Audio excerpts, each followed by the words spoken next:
So we were called to this job to do plaster, tile, and coping because the coping was cracked and looking awful, and they just wanted a refresh. So we started to demo the plaster and get into the structural element of it, and we found out that there are all kinds of structural failures in the gunite.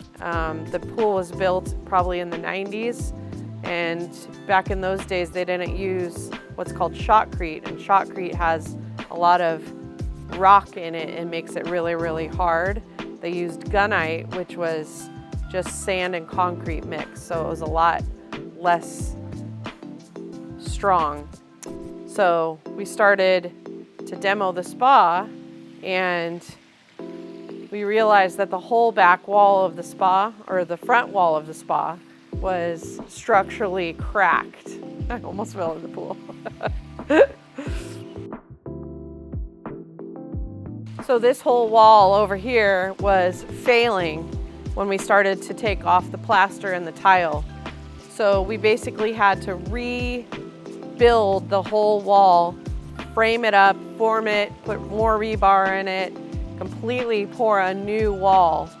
And in doing that, we had to redo all the plumbing and everything else that went with it. So unfortunately, sometimes some of those things happen when you start a remodel. You don't know about it, and it starts to become evident. Luckily, we were able to restructure the whole wall of the spa, and we followed with all the new tile, the new plaster, and the new coping, and it looks beautiful, brand new.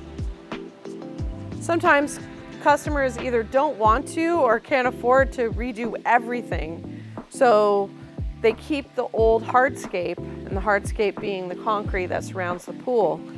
That was the case here, where they were deciding what color they wanted, whether they wanted pavers or concrete. So we said, you know, you don't have to do everything all at once, especially since we found the structural damage. We kept the hardscape that they had originally, and to make that work, what we did was we put a grass ribbon in the concrete, in between the concrete and the coping, and that actually allows the separation between the two, which helps in a couple different ways. It helps when they decide later to redo all the hardscape.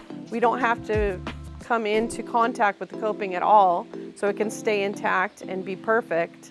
And also, when you see a pool that has that sticky gummy stuff between the coping and the hardscape, that's called mastic.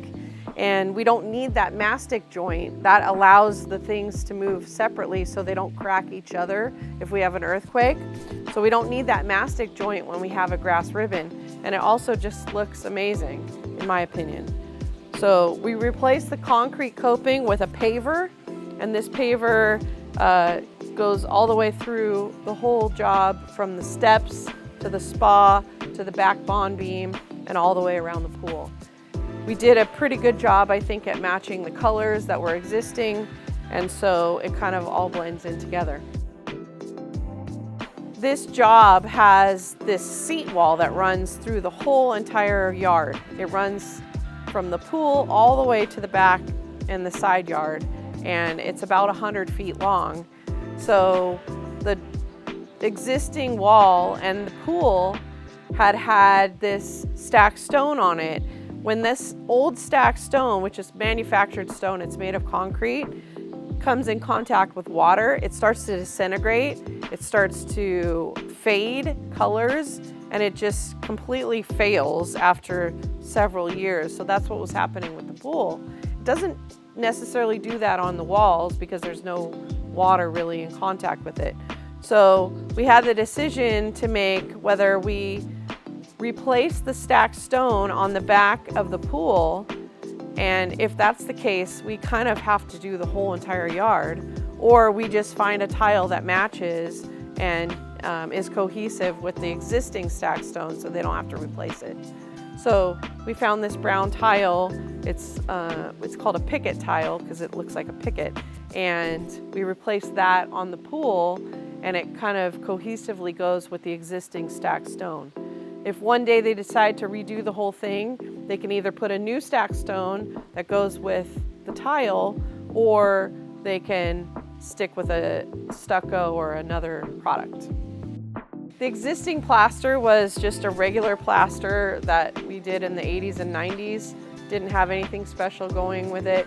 There was some damage to that. So we went with a mini pebble. It's called Midnight, and it really brings out those blues. It's a darker, deeper blue than it used to be. And we put abalone in it. So the abalone just has like a little bit of bling in there, gives it that little bit of sheen and shine when you walk and you just see a little bit of sparkle.